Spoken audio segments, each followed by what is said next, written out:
The rooms that remember. Before we go any deeper into tonight's mystery, hit that subscribe button. You might need the extra light where we're about to go. Evening settles over a quiet Louisiana neighborhood, the kind where porch lights glow warm and familiar. Inside a modest home, Mallory Weber is filming her toddler son, Cashton, in a moment meant to be innocent, just a mother capturing a memory. At first, everything is normal. Cashton giggles, squints at the camera, and repeats his favorite word. Cheese. The kind of moment every parent keeps forever. But then, without warning, something shifts.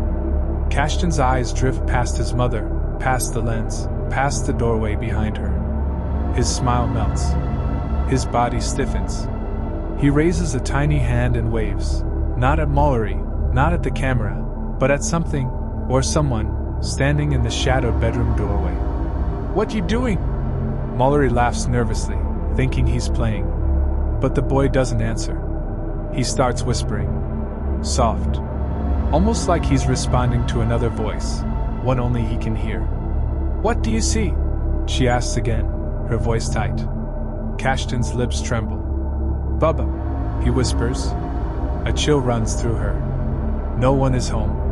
The house is silent. The bedroom is empty. Or at least, it should be. "Who are you saying hi to?" she presses, her breath shaking. The air feels heavier now, colder.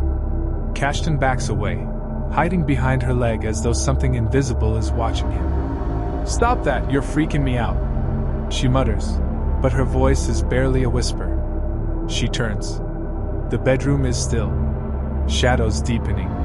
Silence stretching. Nothing there. And yet, the sense of presence remains. Thick.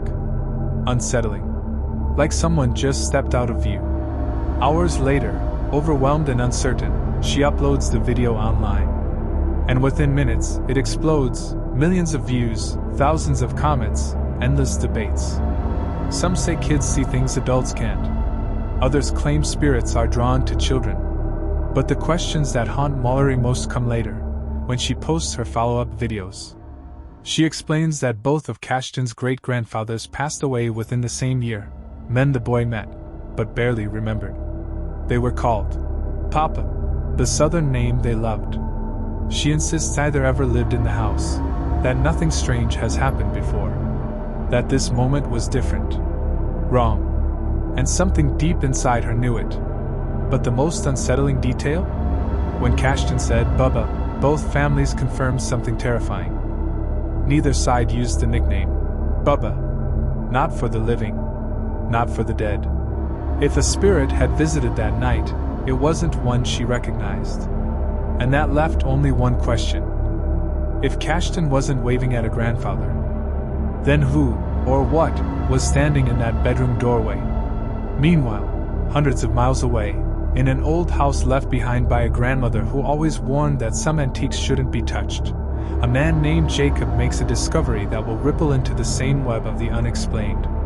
Sorting boxes in the dim light of his inherited home, he sees it, a small wooden crate tucked beneath a dresser. Something inside shifts when he touches it, as though it were waiting. Inside lies a jester doll. Porcelain face. Painted grin. Eyes too wide, too knowing. He feels a pull toward it, a strange, chilling familiarity he can't explain. By midnight, the house will echo with a sound he's never heard before. A knock.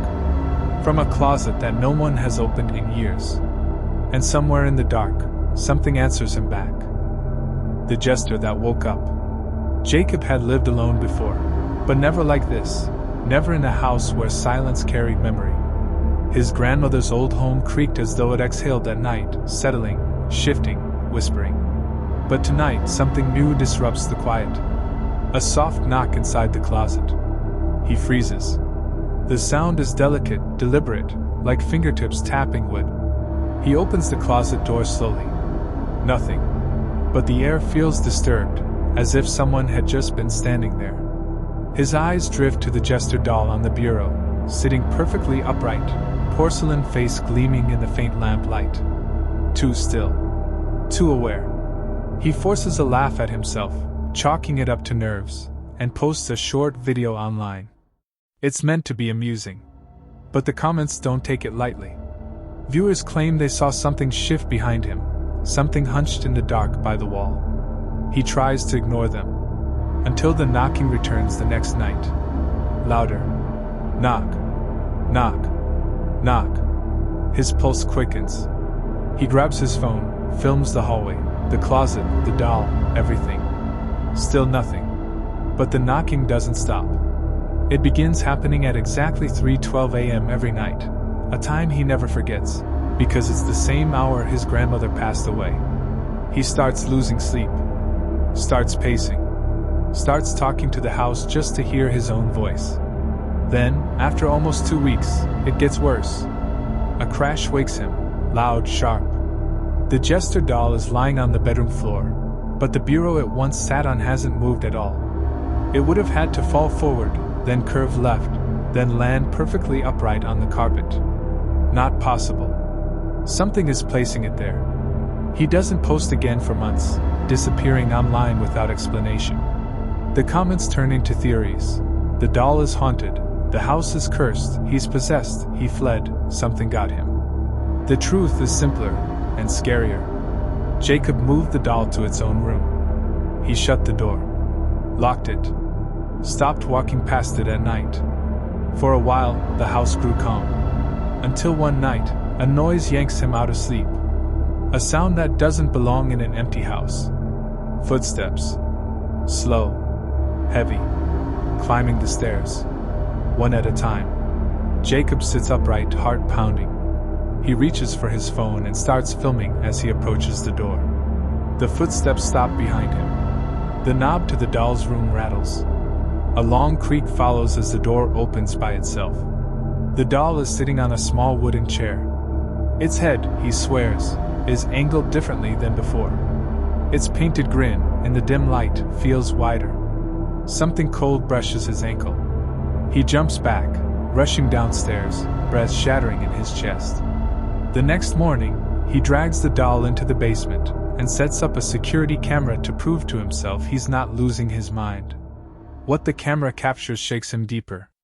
A shifting shadow moves behind the doll, not across the wall, but behind it, as if something is crouched there.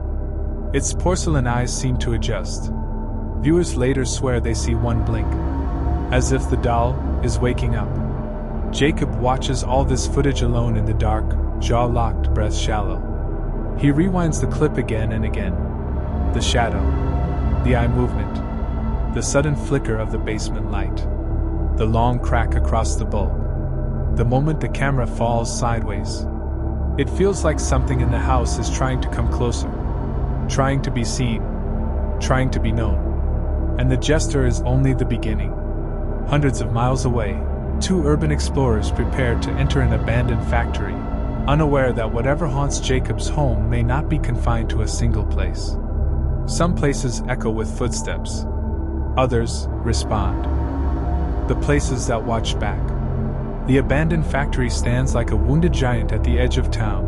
Rusted steel bones, shattered windows, concrete floors carved with decades of secrets.